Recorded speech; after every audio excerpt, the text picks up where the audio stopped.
Assalamualaikum warahmatullahi wabarakatuh. Alhamdulillahi rabbil alamin.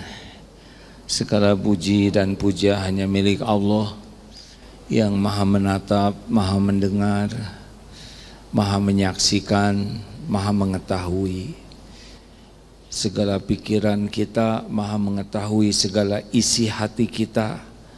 Dialah Allah yang maha mengetahui segala masalah yang sedang kita hadapi, segala keinginan kita, segala keperluan kita, dan dialah Allah yang maha tahu segala yang terbaik bagi kita. Berbahagialah hamba Allah yang diberikan nikmat yakin, karena yakin kepada Allah adalah puncaknya kebahagiaan dalam hidup di dunia, yang mengantarkan bahagia di kubur dan akhirat nanti.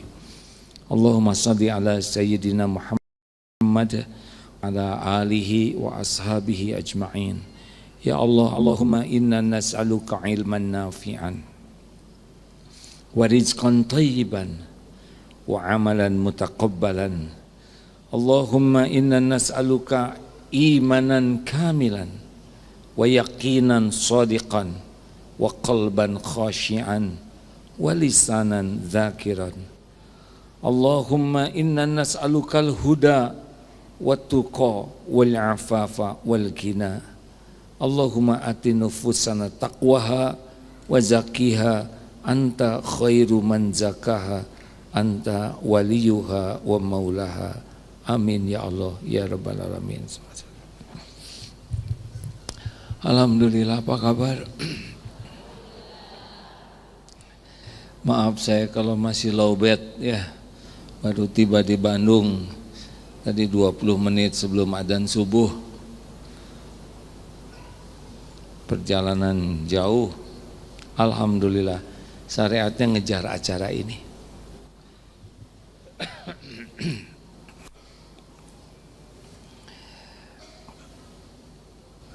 Kita diciptakan untuk bahagia, bukan untuk menderita.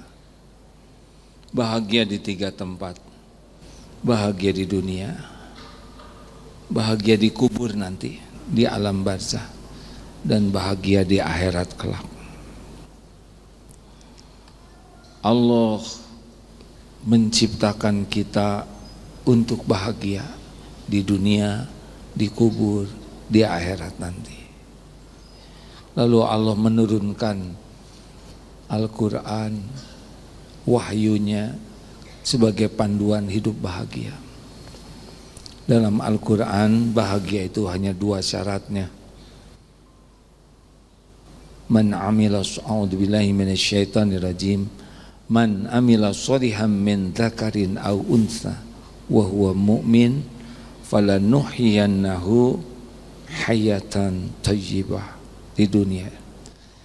Jadi barang siapa yang beramal soleh, baik laki-laki maupun perempuan, dan dia beriman kepada Allah, Allah mengaruniakan kepadanya hayatan thayyibah, hidup bahagia dalam segala keadaan. Dipuji, dicaci, sehat, sakit, lapang, sempit, diangkat, diturunkan, dihormati, difitnah, sama aja. Semua kejadian bagi orang beriman adalah ladang kebahagiaan. Jadi bahagia bagi orang beriman bukan pada yang disukai saja, pada yang tidak disukai juga bisa membuat bahagia. Contoh di Palestina, di jalur Gaza, berapa banyak yang bahagia ketika suaminya terbunuh, anaknya terbunuh, karena yakin syahid bisa masuk surga tanpa hisab. Ini hanya bisa dengan iman. Lalu bahagia itu milik Allah. Allah hanya berikan bahagia kepada orang yang punya iman dan kegiatannya jadi amal soleh. Bukan masalah harta, bukan rumah, bukan gelar, pangkat, jabatan. Semua itu hanya casing, tidak ada apa-apanya. Harta, gelar, pangkat, jabatan, kedudukan, popularitas, penampilan, pujian, kekaguman, semua itu casing. Bukan tanda kesuksesan, bukan tanda kemuliaan, tapi tanda beratnya ujian. Jadi Bapak Ibu, kalau ingin bahagia, yang kepikir dua tadi. Iman saya seberapa kuat, amal saya seberapa berkualitas. Itu. Apakah rumah kecil ngontrak bisa bahagia? Bisa. Kalau imannya kuat, pasti bahagia di sana. Lapang, jangankan rumah ngontrak, di penjara saja ada yang bahagia. Karena dia yakin, beliau yakin ini jalan takdir dari Allah. Jadi yang kita pikirkan iman, amal soleh, iman, amal soleh. Kenapa orang kurang bahagia? Karena kurang. Kenapa orang kurang bahagia? Kurang iman, pasti. Dan kurang amal soleh. Suami gajinya sedikit. Jangankan suami gajinya sedikit, enggak punya suami saja bisa bahagia. Kalau imannya kuat. Mau sakit parah, lumpuh, tetap bahagia. Nah, kenapa orang kurang iman dan kurang amal soleh? Penyebabnya apa? Ini mengulang yang lalu, karena kelihatannya sudah lupa. Ya. Kenapa orang kurang iman dan kurang amal soleh? Penyebabnya dua juga. Satu, lemah ilmu. Dua, lemah jiwa. Lemah ilmu, kita tidak paham Al-Quran dengan artinya tidak paham. Mungkin baca Quran, tapi tidak pernah baca artinya. Tidak mengerti. Adapun belajar tahu, tapi lemah jiwanya. Tidak diamalkan. Ikut pengajian rajin, tapi semangat untuk pahamnya dan semangat mengamalkannya beda. Ada yang cuma senang dengar aja, enak nih dengar, keluar udah lupa. Karena tidak pakai target paham. Dan yang sudah diingat juga belum tentu jadi target amal. Tidak sedikit yang rajin pengajian, tapi perubahan ningkat iman dan ningkat amalnya kurang. Perubahannya hanya pada seragam. Dan peningkatannya pada cicilan.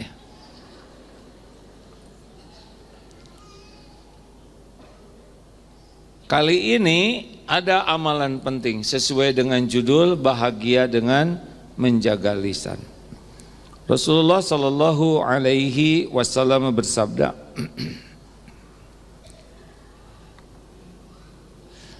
senang sekali lihat yang pakai jilbab. Saya baru pulang dari Jepang.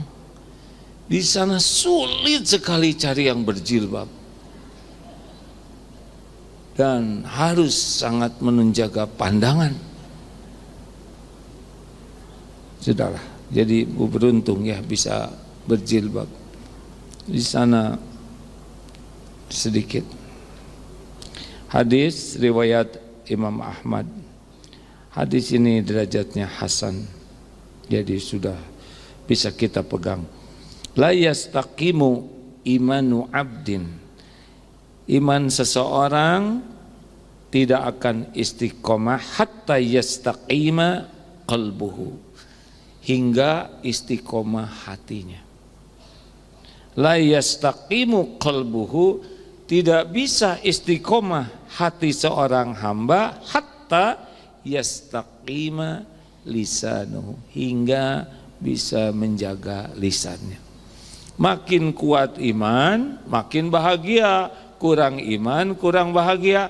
Ternyata salah satu penyebabnya adalah lisan. Jadi kalau orang tidak bisa menjaga lisan, ya tidak bisa bahagia, tidak bisa mulia. Lisan ini ngunci sekali. Karena Rasulullah SAW pun bersabda, "Man kana yu'minu billah wal yaumil akhir falyaqul khairan aw liyasmut." Barang siapa yang beriman kepada Allah, iman lagi ya, dan hari akhir tempat kita hisab, hendaklah berkata baik atau diam. Jadi cuma dua pilihan lisan. Jadi lisan ini bukan untuk bicara salah. Lisan ini diciptakan untuk apa? Makan, bukan makan lagi.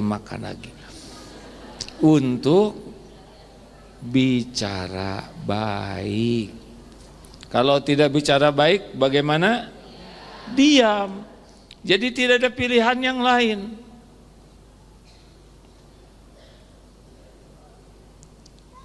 Siapapun yang ingin bahagia, wajib baginya memperhatikan lisannya. Karena lisan ini luar biasa dampaknya dalam kehidupan ini. Bacakan beberapa hadis tentang lisan ya. Kan kita sudah bahas ada 4 akhlak, fondasi akhlak, dan menjaga lisan salah satunya. Yang pertama bagaimana? La yu'minu ahadukum hatta yuhibba li akhihi ma yuhibbu li nafsihi. Tidaklah sempurna iman seseorang hingga menyukai apa yang untuk saudaranya sebagaimana menyukai apa yang untuk diri kita. Artinya tidak ada dengki. Senang aja. Tetangga umroh, alhamdulillah, kan kita juga senang kalau umroh. Tetangga usahanya maju, alhamdulillah, kan kita juga senang.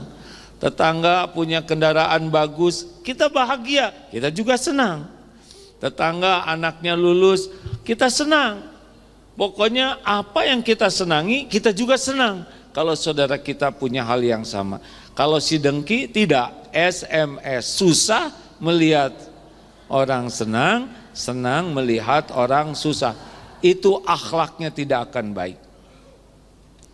Yang kedua, la taghdab, jangan marah. Ini sudah dibahas berulang-ulang bahwa orang yang bertakwa itu cirinya menahan amarah. Makin pemarah, makin tidak bahagia, makin tidak disukai orang, makin tidak disukai Allah. Para pemarah hidupnya akan bermasalah, tidak ditolong oleh Allah. Karena ciri orang yang takwa, wal kadhiminal ghaidh, menahan amarah. Jadi maaf ya Bu, ibu-ibu yang pemarah mah ya gimana lagi ya, selamat menderita, paling gitu aja. Yang mudah marah, mudah jengkel, marah-marah terus, ya sudah, itu berarti memilih hidup menderita dimanapun. Dia tidak akan disukai. Karena orang yang takwa itu adalah wal kadhiminal ghaidh wal 'afina 'anil nas, memaafkan orang-orang. Udah enggak marah, pemaaf, wallahu yuhibbul muhsinin, berbuat baik. Udah sering dibahas di sini ya. Kenapa jadi melotot gitu ke saya? Pasti ada yang ngelaporin nih. Maaf, pemarah tuh enggak baik. Yang baik itu tegas dan santun ya. Yang ketiga apa? Fondasi akhlak. Jadi kalau para pemarah tidak bisa bagus akhlaknya. Yang ketiga adalah min husni islamil mar tarkuhu ma la ya'ni. Di antara ciri kualitas keislaman seseorang, dia meninggalkan perbuatan yang tidak manfaat. Jadi tidak ada sia-sia, tidak ada perkataan sia-sia, tidak ada perbuatan sia-sia. Semua yang dilakukannya manfaat. Tidak ada sambil diam. Kan ada yang sambil duduk, Untuk apa ini? Atau sambil jalan unyil. Masa ibu-ibu pengajian bukannya wirid malah unyil. Mau lihat sesuatu, lihat yang manfaat. Mau mendengar sesuatu, dengar yang manfaat. Mau bicara, bicara yang manfaat. Mau mikir, mikir yang manfaat. Itu ciri orang yang akan berakhlak baik. Kalau orang terbiasa dengan hal yang manfaat, dia waktunya akan berharga. Tes aja, merokok bermanfaat tidak? Ada yang merasa rokok bermanfaat? Tidak, alhamdulillah. Saya tidak menyebutkan halal haram, tapi hasil penelitian ilmiah asap rokok itu bisa membahayakan. Benar? Ke dalam paru-paru sendiri merusak, dihembuskan merusak paru-paru orang lain. Makanya tidak ada riwayat Rasulullah, para sahabat, para ulama besar merokok karena warok biasanya.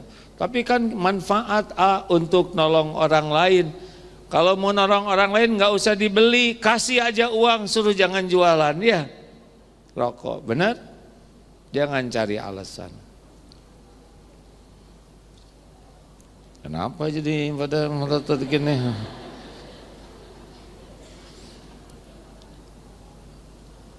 Janganlah.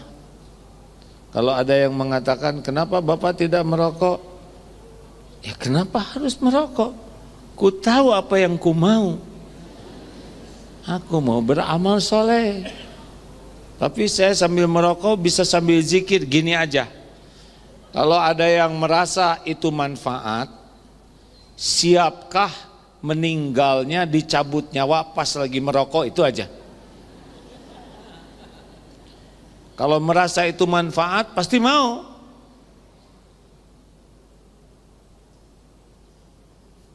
Gak usah nunduk Pak, biasa aja, saya kan nggak tahu yang mana yang merokok. Dengan menunduk jadi tahu. Dan yang keempat, pilar akhlak, man kana yu'minu billah wal yaumil akhir falyaqul khairan aw liyasmut. Barang siapa yang beriman kepada Allah dan hari akhir, hendaklah berkata baik atau diam. Demikian hadirin sekalian, semoga ada manfaat selama ini. Karena tidak boleh banyak bicara, kecuali bicara baik.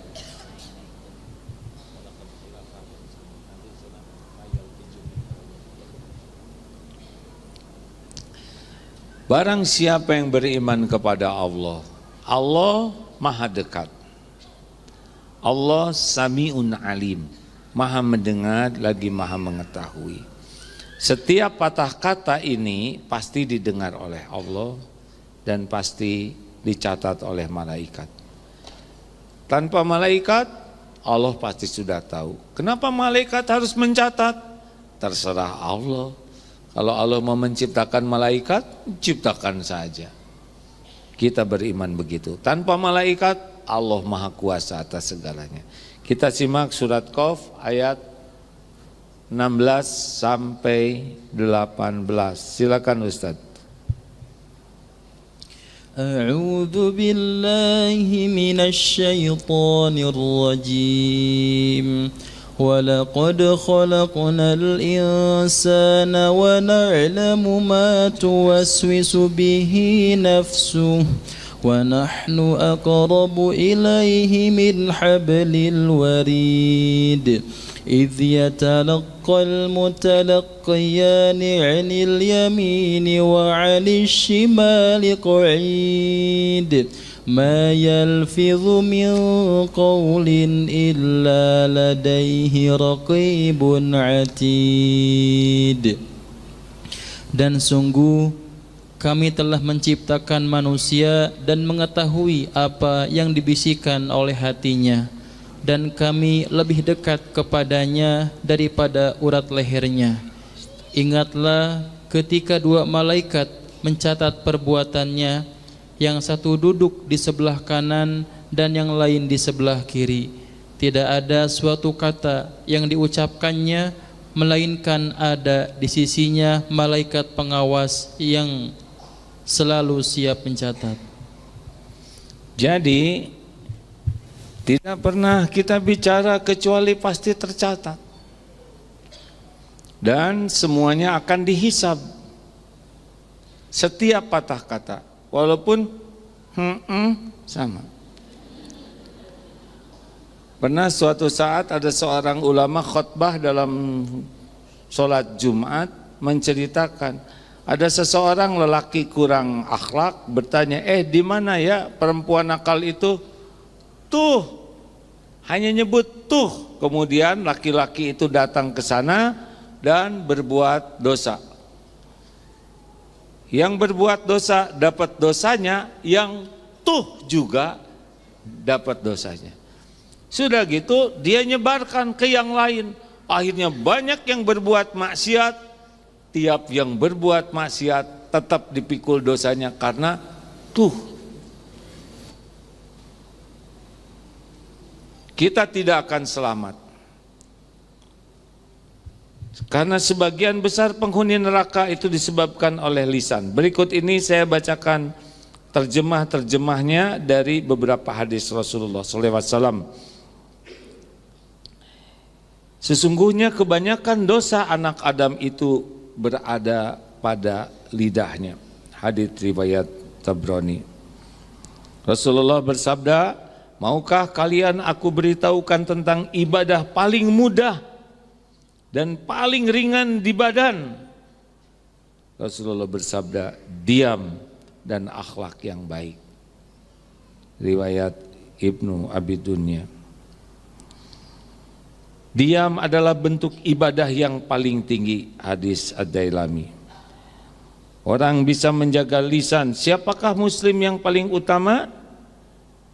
Yaitu orang yang bisa menjaga lisan dan tangannya dari perbuatan buruk kepada orang lain. Al-muslimu man salimal muslimuna min lisanihi wa yadihi. Muslim yang paling baik adalah orang lain aman dari gangguan lisannya dan perbuatannya.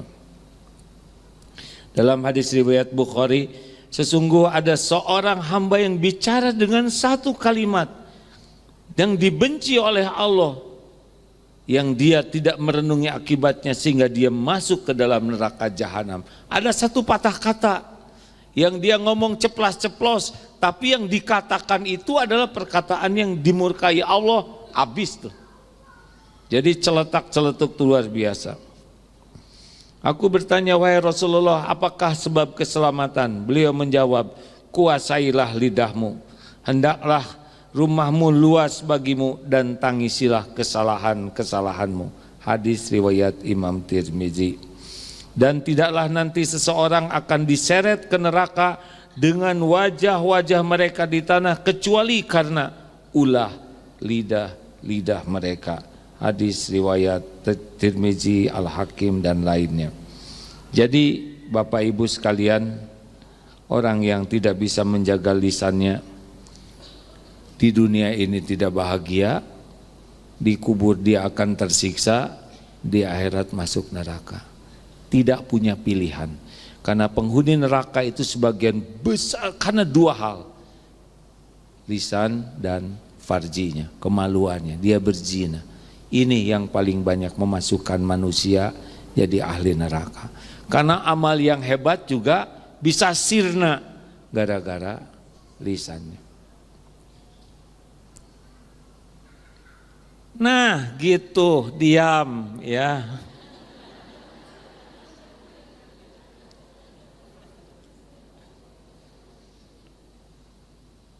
Agak jarang orang punya target menjaga lisan. Banyaknya orang kursus bicara, Harusnya kursus diam. Bicara boleh, tapi harus hati-hati. Karena orang yang bertakwa itu seperti orang yang berjalan di sekitar onak dan duri. Banyak duri, paku, beling, apa yang kita lakukan? Hati-hati. Hati-hati. Memilih langkah kita, tidak mau nginjak paku, tidak mau nginjak beling, pecahan kaca, tidak mau menginjak duri, kita ingin menginjak yang aman. Itulah orang yang bertakwa.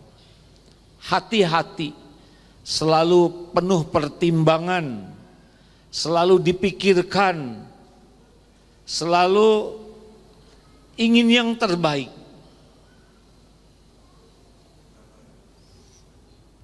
Mikir apa?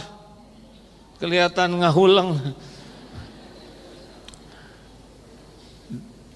Wanita, saya dengar peluang bunyinya lebih banyak.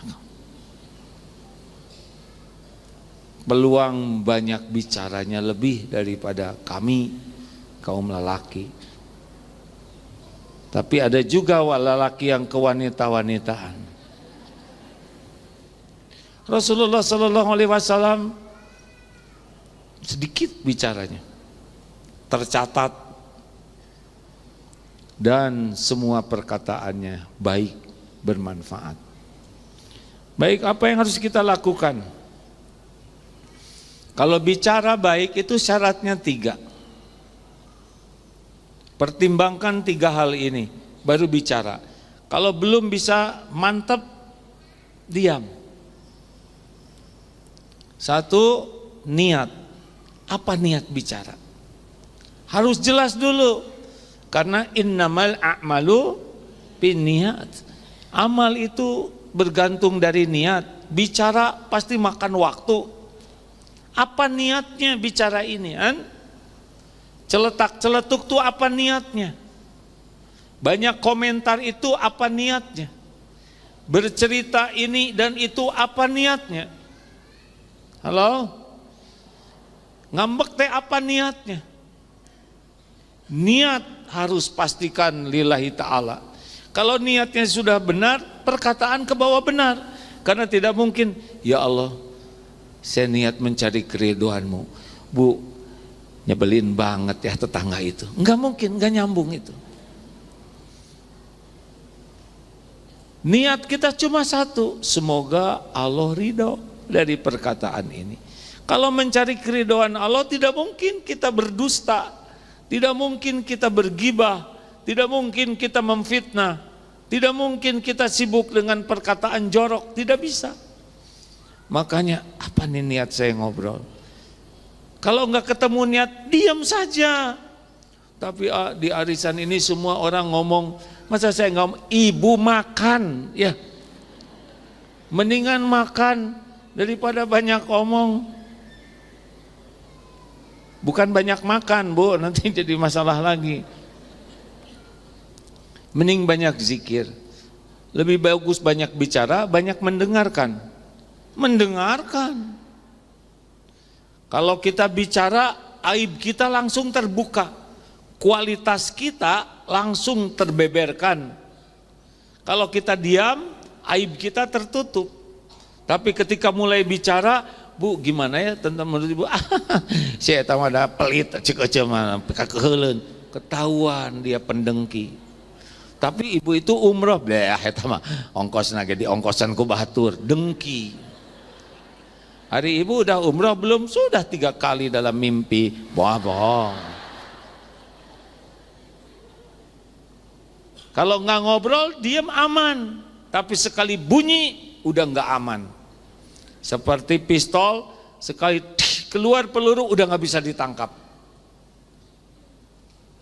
Percayalah, ingin bahagia, ingin aman, jangan banyak bicara, kecuali niatnya baik. 2, isinya. Tadi niat sebelum bicara. Sekarang konten, isinya, pastikan benar. Biasanya kalau bicara tuh dua hal, ilmu atau cerita. Harus benar. Kalau cerita ilmu harus benar. Kalau cerita peristiwa harus benar. Tidak boleh ragu-ragu. Jangan ditambah-tambah. Jangan dikasih bumbu, secukupnya saja. Jangan ingin rame. Jangan sok pintar. Memang ada orang yang ngobrol niatnya ada. Ingin ketahuan pinter, ingin ketahuan sudah pengalaman, ingin ketahuan soleha. Ada yang ketika bicara teh pamer aja. Nanti disampaikan ya ciri orang terburuk dalam ngobrol. Nanti ibu bisa tahu kalau pas ngobrol level mana nih si ibu ini. Makanya diam, bisa ketahuan ya. Pernah suatu saat dari sebuah perusahaan, direktur pimpinannya menyuruh karyawan mesantren, pelatihan manajemen kolbu. Nah, salah satu pelajarannya adalah kualitas seseorang dari lisannya. Oh, pas pulang, bagaimana?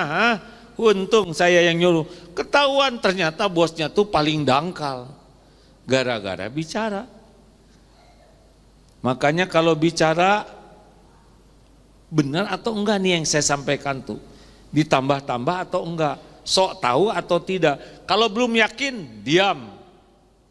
Yang ketiga, dampaknya. Apa nih sesudah saya bicara nih? Jadi pahala, jadi dosa. Allah jadi suka, Allah jadi murka. Orang jadi makin baik, orang jadi makin buruk. Orang jadi bahagia, orang jadi sengsara. Orang jadi termotivasi atau jadi sakit hati.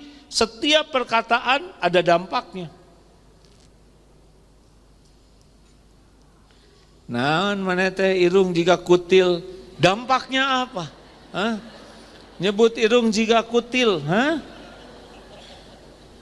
Nah, gening ibu mah jika dorok-dok kacayan, apa? Tahu kan dorok-dok kacayan?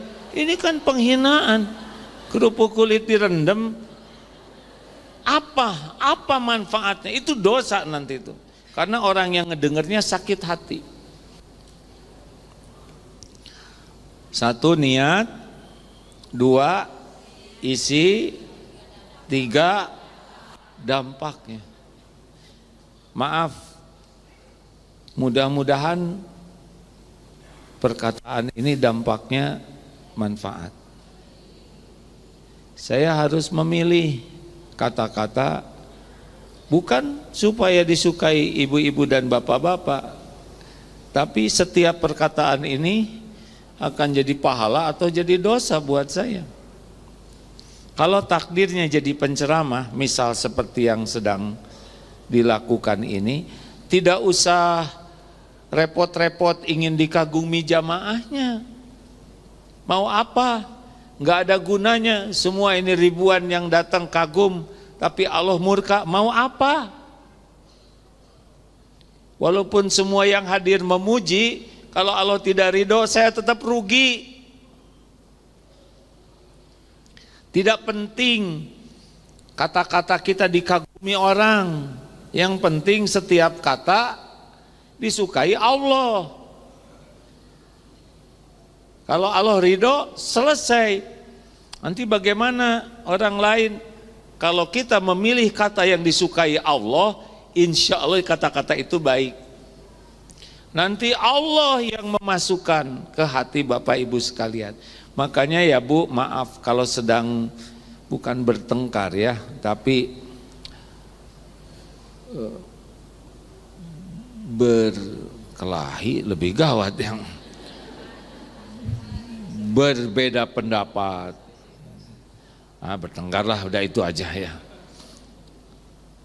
Biasanya orang marah makin ngaco kata-katanya, ya kan? Dibalas lagi, makin ngaco. Ini siapa yang memerintahkan begini? Kalau bapak istri lagi marah, bapak diam. Justru itu saya diam. Jawab dong Pak. Gimana kalau istri saya suruh menjawab, jawab aja begini. Ya Bu, saya sedang berusaha memilih kata-kata jawaban terbaik. Nah gitu atuh beres. Jangan jawab dong Pak. Ibu teh maunya apa? Saya diam marah, saya ngomong marah. Salah jawabannya. Insya Allah Bu, saya sedang memilih kata-kata yang paling baik. Gak bisa ngomong apa-apa lagi. Bener kayak gitu mah. Kalau orang berbantah-bantahan, itu yang mau saya katakan, jangan, karena kata-kata kita tidak bisa mengubah hati orang.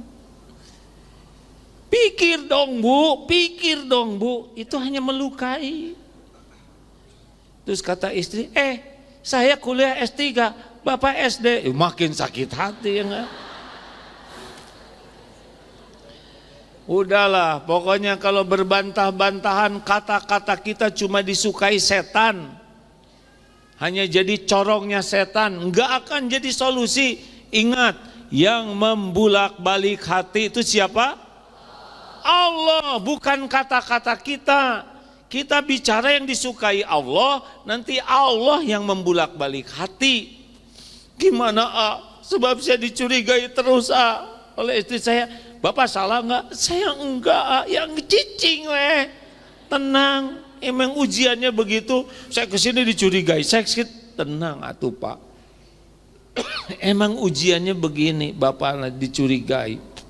Mungkin karena memang gerak-geriknya mencurigakan. Gimana jawab tenang, apa adanya. Tapi istri saya enggak percaya, ya enggak apa-apa. Kita kan bicara bukan supaya dipercaya istri, kita bicara benar supaya disukai Allah. Nanti Allah yang ngebulak-balik hati. Kita mau sumpah apapun, kalau istri enek mah enek aja. Saya tidak Bu, alhamdulillah tidak. Bohong. Ya, ya saya mengerti ibu curiga, ibu tidak percaya, karena saya pernah punya salah dulu. Tapi kali ini saya bicara benar. Gak percaya? Ya gak apa-apa. Kenapa saya bicara tenang? Karena saya tidak merasa melakukan seperti yang dituduhkan. Nanti Allah yang bolak-balik hati. Allah lagi. Kalau kepepet pasti nyebutin Allah. Tenang, pokoknya mah tenang. Jangan bicara perkataan yang tidak disukai Allah. Karena bukan kita yang bisa membulak-balik hati orang. Enggak. Makin nafsu, makin ngaco kata-kata kita. Ya Bu, Ibu, tong sok kitu-kitu teuing. Jangan suka ngungkit-ngungkit. Yang bisa menyolehkan suami ibu teh Allah. Ingat tidak? Wah, udah pasti nih yang lalu-lalu nih. Bapak gimana kalau diungkit-ungkit? Tobat weh. Berarti masih belum selesai nih tobatnya. Aduh, saya tuh selalu diungkit-ungkit, udah diam aja, tobat. Ngaku nggak Bapak dulu salah? Ngaku saya salah. Mau diulangi lagi ya? Tidak, insya Allah. Tenang ini serius. Karena kita yakin yang bisa meredakan itu bukan perkataan kita. Yang bisa mengubah itu bukan kita. Sama nasihat ke anak. Jangan ribet-ribet amat nasihat ke anak. Bicara yang baik aja. Karena yang membulak-balik hati anak adalah Allah. Hei, bangun kamu, sholat. Kamu mau masuk surga atau neraka? Kenapa begitu? Tidak ada cara yang lebih baik. Mana coba yang lebih baik? Bangunkan baik-baik. Jangan pakai kaki disepak, kakinya. Mau apa begitu? Itu anak ciptaan Allah, bukan milik kita. Anak dititipkan oleh Allah ke kita sebagai ladang amal. Anak belum soleh, sangat boleh jadi karena dosa-dosa kita selama ini. Kita yang tidak jadi contoh, kita yang akhlaknya tidak baik. Tapi saya di depan anak baik, tapi jauh dari anak baik atau tidak? Tapi saya nasihatnya baik-baik, tapi Allah tahu nasihat kita cocok tidak dengan kelakuan kita. Allah ngelihat kelakuan kita dimanapun juga. Nah, sambil ingat Allah melihat kita. Bangun sayang, ya Allah, hati itu. Bangunkan anak ini ya Rob, jadikan anak yang bisa sholat tepat waktu. Ampun ya Allah kalau saya belum jadi ayah yang baik. Bangun sayang, sudah azan subuh. Yuk kita ke masjid. Sambil ya Allah, bangunkan ya Allah, bangunkan. Tangan ke anak, mulut doa ke Allah, sambil membangunkan dengan cara yang baik, hati doa hanya Allah. Jadi Allah melihat yang kita lakukan. Allah tahu tangan kita lemah lembut, Allah tahu kata-kata kita sopan, Allah tahu hati kita bersandar ke Allah. Tidak sulit bagi Allah membangunkan anak. Begitu. Yang hudang siamane dahar wae. Apa hubungannya sholat dengan makan? Sama kan udah diingetin, kalau istri mau belanja gitu, bapak nggak punya uang cukup, udah silahkan ibu pilih mana yang cocok. Kalau ada yang cocok nanti kasih tahu, bapak nunggu di luar ya, supaya ibu leluasa, tidak ragu-ragu. Masuk tinggal doa, ya Allah, Engkau maha tahu. Allah, jangan ada yang cocok. Tinggal bilang, serius hadirin. Nanti keluar, gimana Bu, ada yang bagus?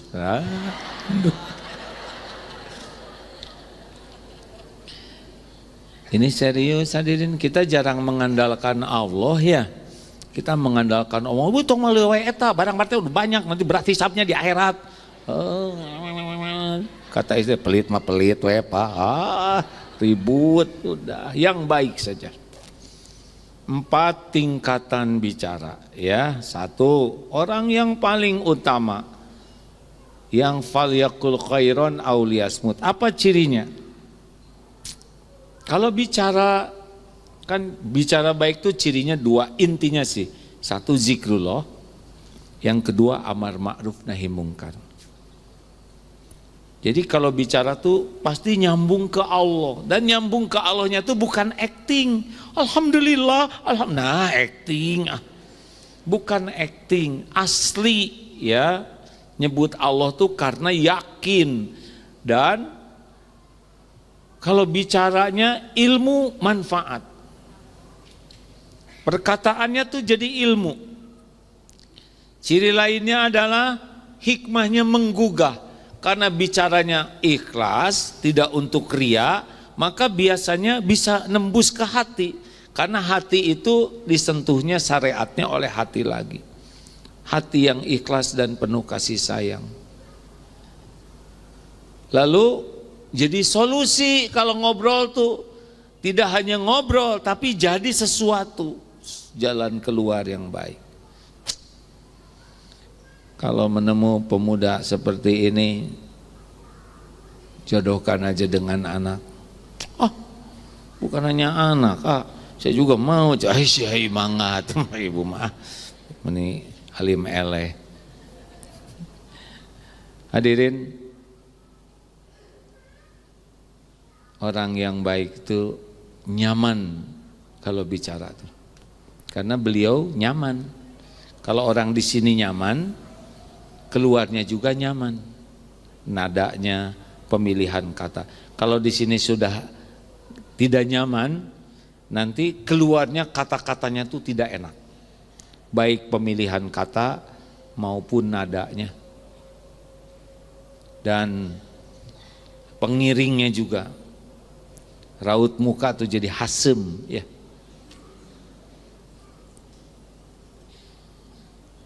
Dua ciri orang yang biasa-biasa. Nah kalau orang biasa-biasa ngobrol tuh banyak sia-sianya. Biasanya segala diceritakan, segala diobrolkan. Ayo weh, lihat ini cerita, lihat itu cerita. Tapi kurang ingat ke Allahnya, kurang manfaatnya, kurang hikmahnya. Tapi bunyi terus. Ini orang biasa, kurang baik. Ada orang yang lebih rendah dari itu, namanya orang rendahan. Kalau orang rendahan, kalau bunyi ada lagi cirinya, negatif. Pokoknya kata-katanya tidak mengandung yang positif. Mengeluh, mencela, ngarasulo.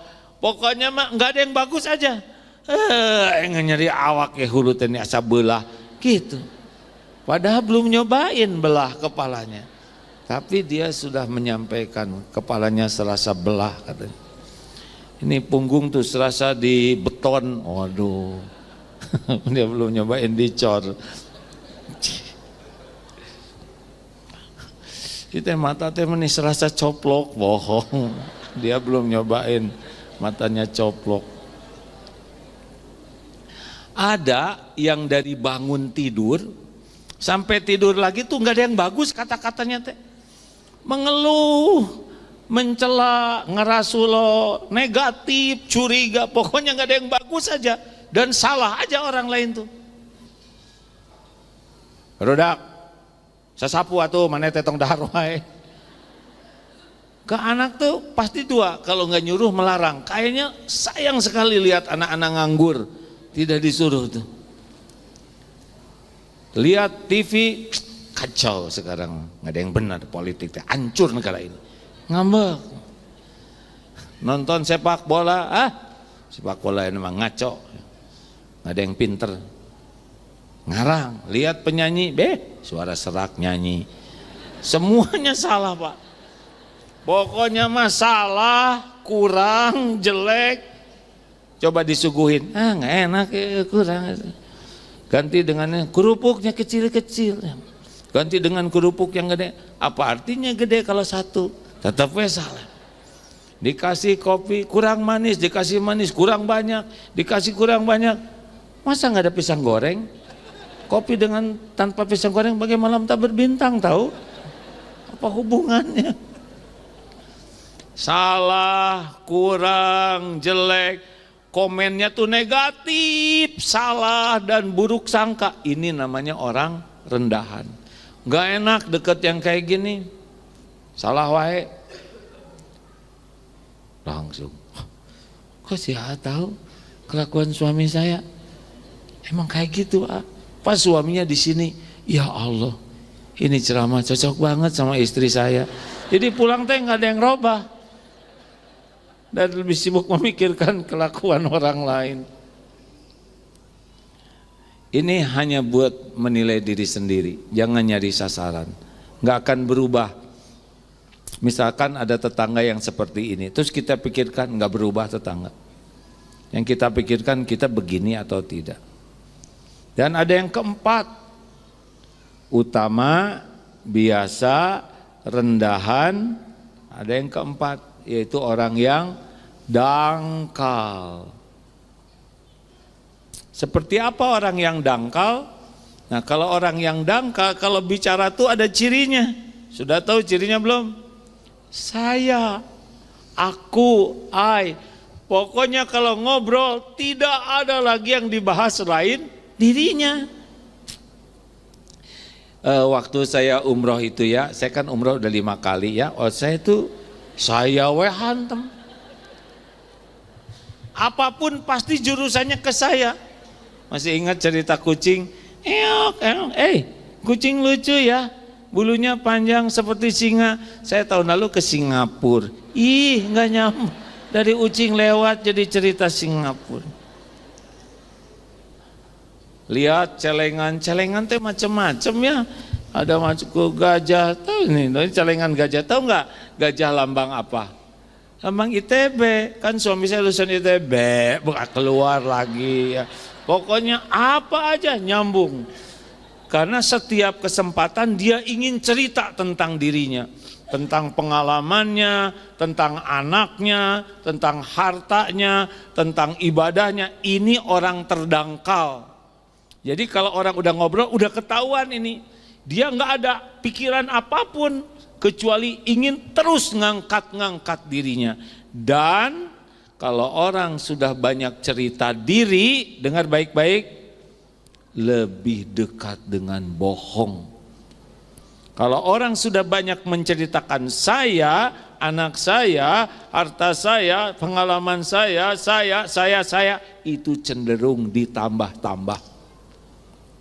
Karena kebutuhan dia menceritakan diri adalah supaya diakui orang, supaya dipuji orang. Nah, makin ditambah kan makin perasaannya dipuji. Jadi orang kalau sudah cerita diri, cerita keluarga, cerita apapun berlebihan cenderung bohong. Itu rumus dasarnya.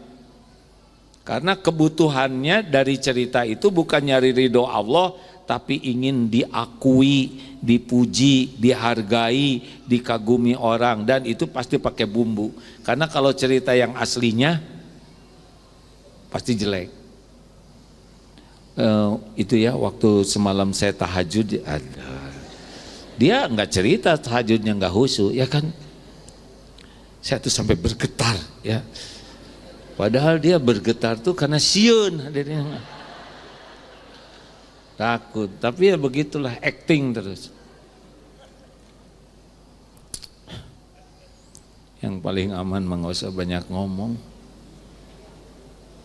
Enak gak banyak bicara. Apalagi kalau yang diajak bicaranya nggak ngerti, ya udah mau ngapain? Karena ada yang walaupun kita jelaskan tetap nggak ngerti.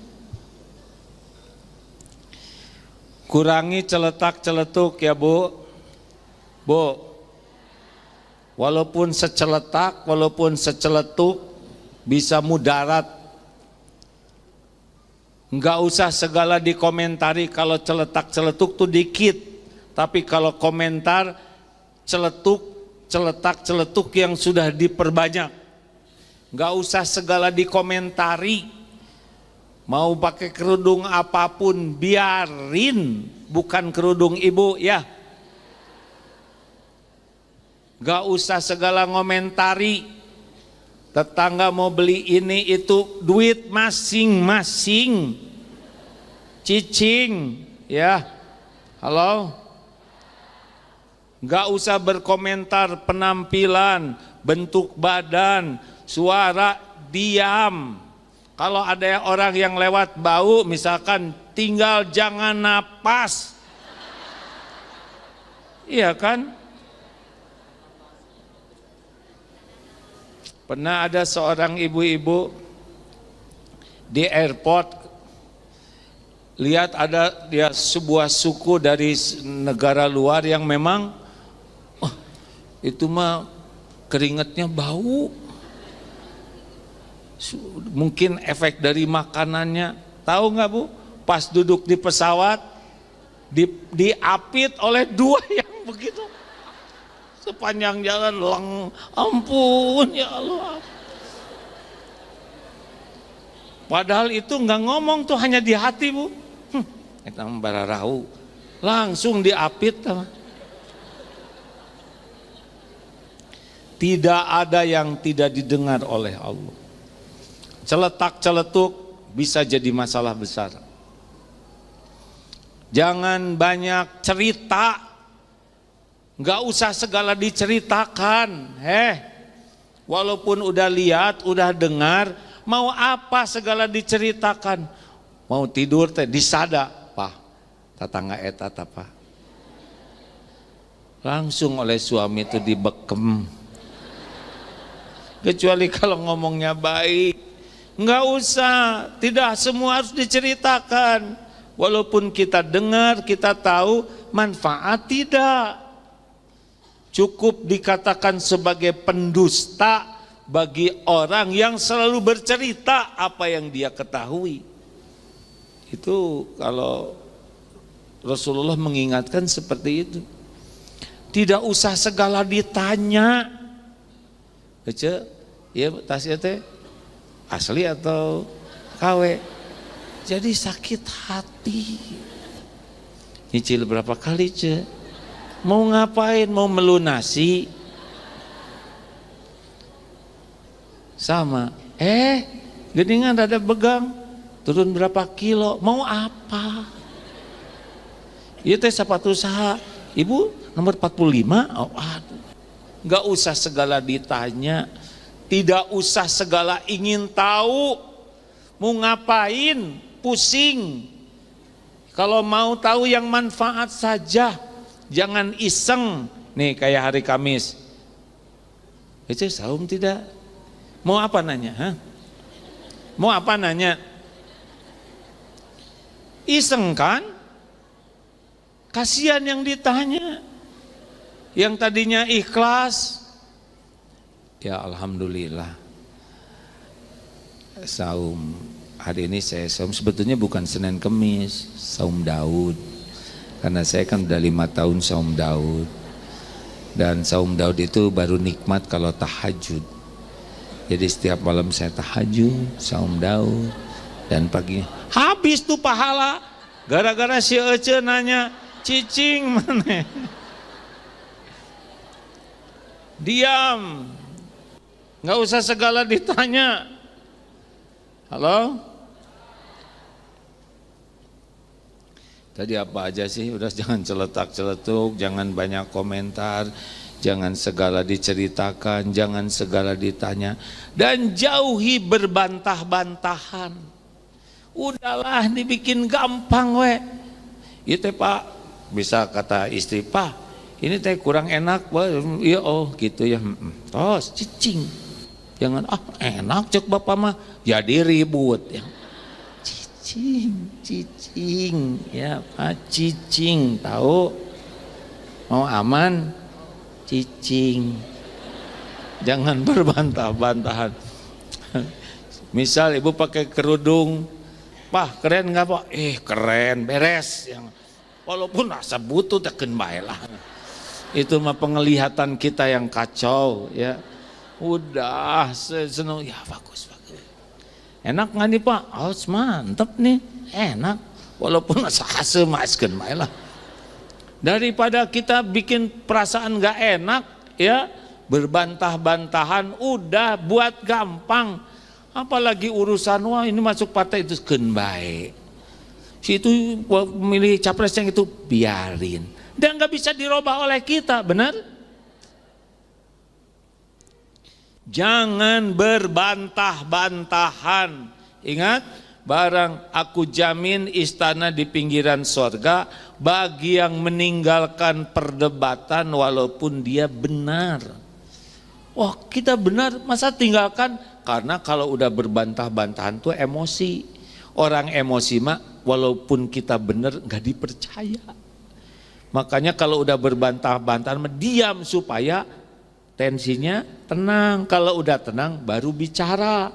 Kalau lagi marah gitu, cicing, diam. Ya, Bu, Ibu, kalau suami marah-marah pulang diam. Iya Pak. Bapak teh capek Bu. Jadi suami tuh nggak gampang tahu. Cari kerjaan tuh nggak gampang. Terus ibu ngomong gini, belum tahu capeknya jadi istri. Udah. Kacau. Saya mah hamil, menyusui, melahirkan bapak mana Dengar ya, kalau berbantah-bantahan. Kalau pedagang dengan pembeli berbantah-bantahan. Yang menang pedagang, apa efeknya? Nggak jadi beli. Yang menang pedagang, pembeli nggak jadi. Sok we. Sekarang yang menang pembeli, apa efeknya? Itu dijual. Suami istri berbantah-bantahan. Istri yang suami yang menang ngomong, istri minta pulang. Pulangin aja saya. Sekarang istri yang menang, suami nggak pulang-pulang. Dilarang. ada hadisnya ya, dilarang berkata keji dan berbantah-bantahan. Enak sebetulnya kalau kita nggak suka bertengkar tuh enak, kalem, sudah lama-lama juga akur lagi ya kan. Jangan perkara duniawi bikin bertengkar ya. Perkara uang, perkara barang, nggak ada apa-apa. Bahasanya mah nggak worth it lah bertengkar perkara. Pak, maaf Pak, belanja habis, padahal buat 2 hari, sehari udah habis. Oh iya Bu, ya insya Allah nanti kita cari lagi rezekinya. Beres. Daripada Pak, belanja udah habis, Ibu teh belanja naon wae, nggak awet pisan. Kalau kata suami, sing awet tuh Bu, nggak usah berbantah-bantahan. Mangga Pak, besok beli kalender, simpen. Meja makan kalender awet Pak, setahunan.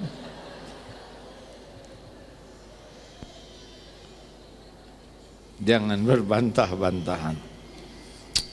Dengar ada seorang sahabat cerita, pulang malam udah kerja capek. Maaf nih kalau yang diceritakan mendengar, Pak, makanan kucing habis. Nah udah habis deh. Ini boros pisan katanya. Emang ini makan oleh saya Pak? Oh, jadi ribut. Jadi malam teh nggak bisa tidur dua-duanya. Udah tinggal saudara Pak, maka insya Allah besok beli ya. Beres. Atau udah nggak mungkin istrinya makan makanan kucing ya kan?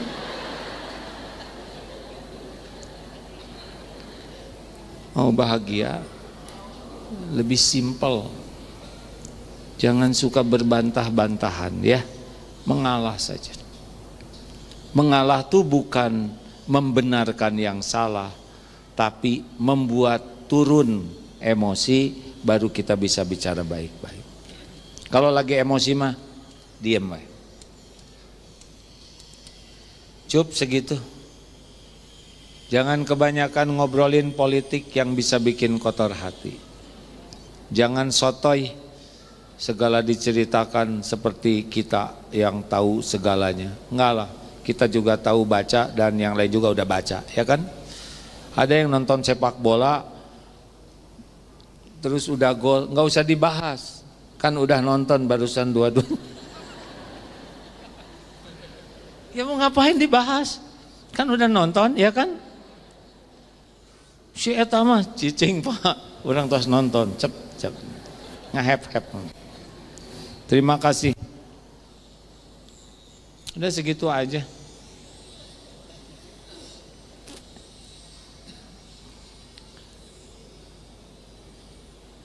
Jepang itu negara ciptaan Allah juga. Ada yang baiknya, ada yang kurang baiknya, ada yang tidak baiknya. Yang baiknya bisa ditiru, yang tidak baiknya jangan ditiru. Yang tidak baiknya adalah Jepang berpihak ke Israel, itu paling buruknya. Tapi pemerintahnya, rakyatnya belum tentu. Yang bagusnya adalah sangat bersih, rapi, teratur. Bersih sekali. Selain sulit mencari sampah, juga sulit mencari tong sampah. Jarang di sana. Jadi sampahnya dibawa kemana? Di sakuan. Jadi tidak dibuang kemana-mana. Saya suka sedih lihat ibu-ibu pengajian, pulangnya nyampah, aneh. Ini teh belajar apa? Ya, ada juga yang minum teh pakai plastik itu sambil jongkok. Ada seorang pemuda minum, rupanya mengamalkan sunnah minum sambil duduk. Udah minum teh, lu ngoi ke belakang. Ya, ada eta sunnah sah.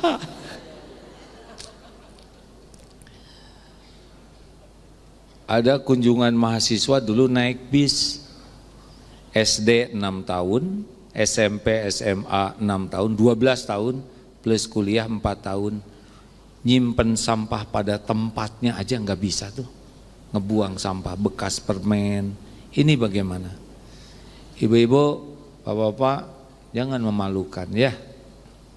TSP, tahan dari buang sampah sembarangan, simpan sampah pada tempatnya, pungut sampah adalah sedekah. Ulangi, TSP, TSM,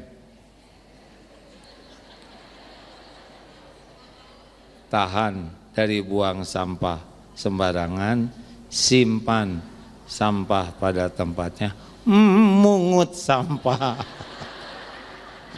Mungut sampah adalah sedekah. Alhamdulillah, azan 11.37, sekarang 11.20. Kita bisa tanya jawab sambil bersedekah ya. Salah satu ciri ahli takwa adalah tidak pelit. Semoga yang bersedekah jadi ahli takwa. Amin ya rabbal alamin. Silakan, ada pertanyaan panitia, silakan. Ibu udah, ibu nanyanya dalam hati. Ibu. Bismillahirrahmanirrahim. Assalamualaikum warahmatullahi wabarakatuh. Waalaikumsalam warahmatullahi wabarakatuh. Silakan Bu. Ustadz, kata Ustadz kan tadi kita gak boleh SMS ya. Susah melihat orang senang, senang melihat orang susah. Iya. Contohnya kayak tetangga mau umroh gitu kan. Ya. Nah, yang gimana saya mau. Yang nanya yang mana nih? Iya Bu. Oh iya. Iya. Tetangga mau umroh. Iya. Nah, yang saya mau tanyakan yang pertama, bagaimana cara kita menyikapi orang yang berhutang kepada kita, tetapi Umroh. enggak, ya dia selalu ngasih hadiah kepada orang lain, main setiap hari, terus rencana mau umroh gitu kan ya, tapi untuk membayar hutangnya susah. Ya. Terus yang kedua, Hutangnya tertulis nggak Bu? tertulis. Ya. Ya. Di SMS kan aja tulisannya ke sana.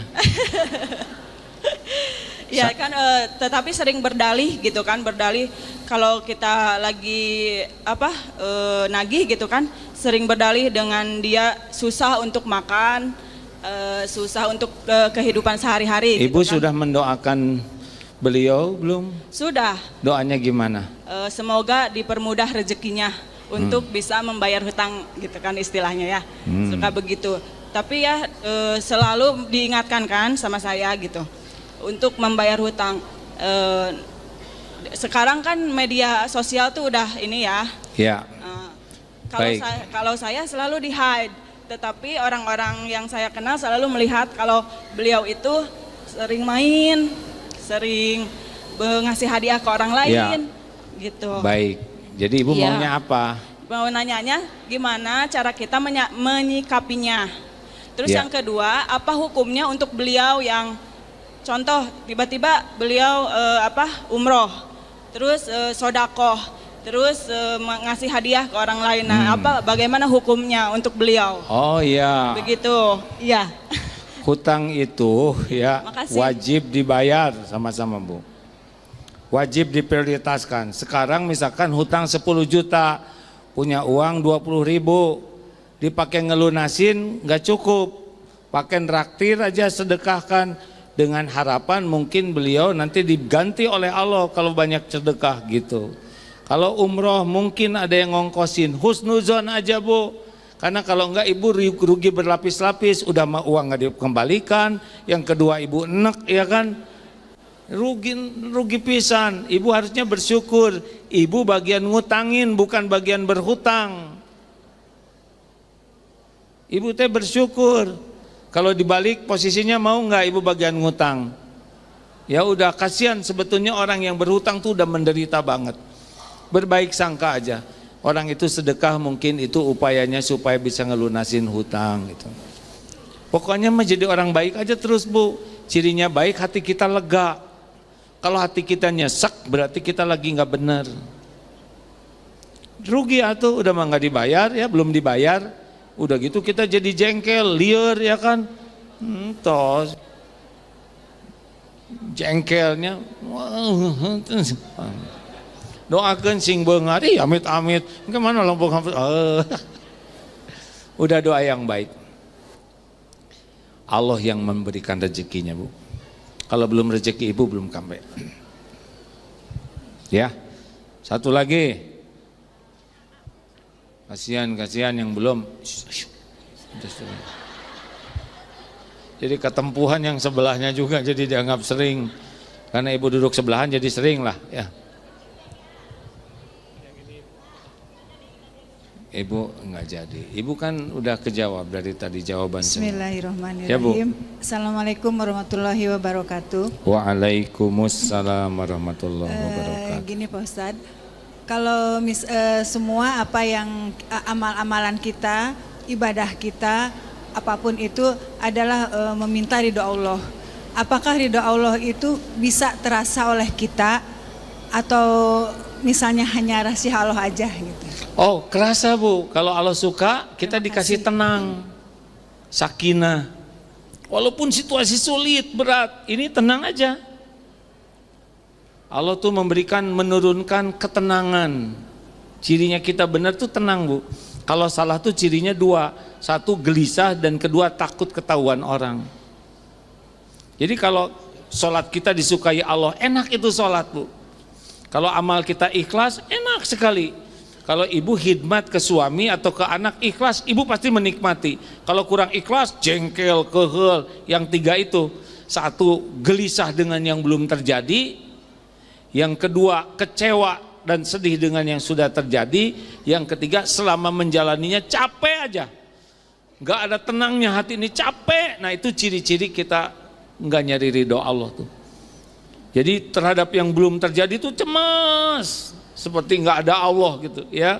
Kepada yang sudah terjadi jengkel, kehel, kecewa. Padahal udah terjadi nggak bisa diapa-apain. Dan yang sedang dijalani capek. Jadi ruwet, masalah bertubi-tubi sehingga capek karena nggak ikhlas menjalaninya. Ya. Terakhir. Terima kasih. Ya Bu, terima kasih. Itu yang itu mana? Ibu bagian lihat aja ya. Maaf ya Bu ya. Ya ibu mah ngacung terus ya, ditanya nggak ditanya juga. Ya Bu. Ya. Jadi aja saya salah ucap. Maaf ya Bu ya. Ya Bu. Assalamualaikum warahmatullahi wabarakatuh. Terima kasih wabil khusus kepada Agim. Alhamdulillah. Saya berpikir, boleh kan ya kalau berandai-andai. Seandainya kalau 70% orang itu seperti AA, aman dunia. Amin. Kenapa 70%, 90%? Ya kan banyak yang baik. Ya. Ini yang saya tanyakan kan sekarang dunia ini semakin penuh tantangan. Nah yang paling tidak kita inginkan dan kita tidak terduga adalah berkomunikasi di medsos. Itu kita hampir, terutama saya sebagai ibu khususnya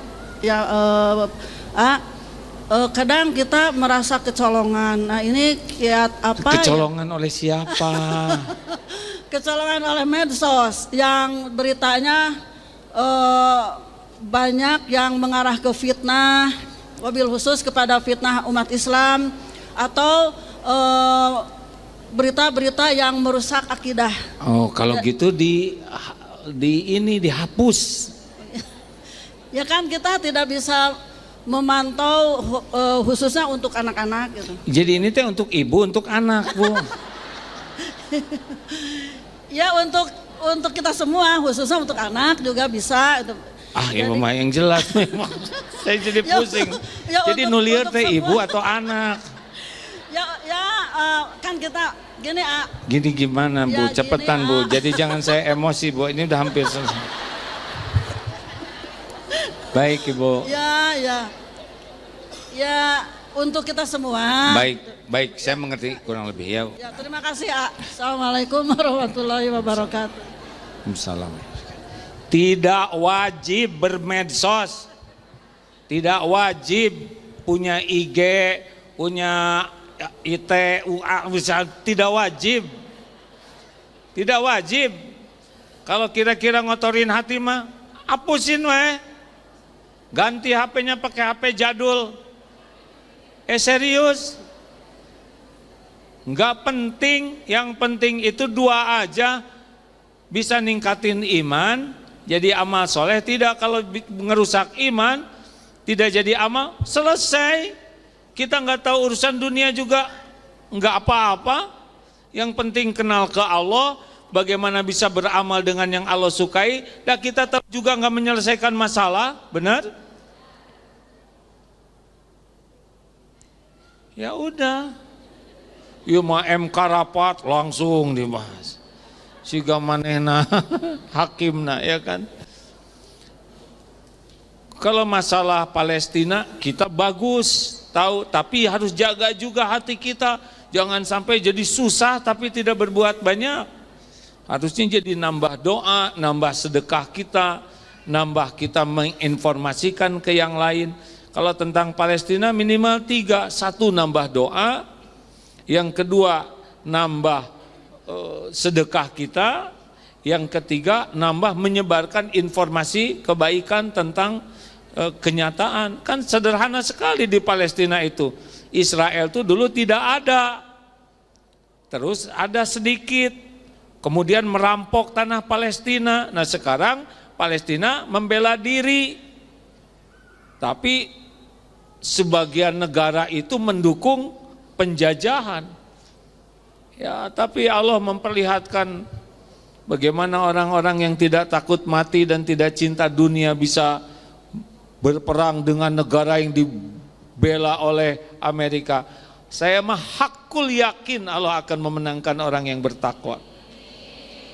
Walaupun kelihatannya nggak mungkin diblokade, tapi Allah mudah saja menolong. Yang meninggal bagaimana? Itu cara Allah memberikan syahid. Bisa masuk surga tanpa hisab, memberi syafaat ke 70 anggota keluarganya. Berkah itu, Bu. Di Indonesia mah boro-boro ya. Kita mah ngaji juga malas. Di sana mah hafiz Quran, alhamdulillah, qadarullah, Darul Tauhid, DTP yang jadi jalan, ada masjid, ada pesantren di jalur Gaza ini, dan ada pabrik air minum. Mudah-mudahan tidak dibom tuh, satu-satunya pabrik air minum kita di sana ada. Ya, itu hasil sumbangan jamaah.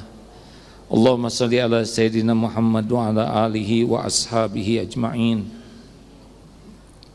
Alhamdulillah ya Allah, alhamdulillahi rabbil alamin.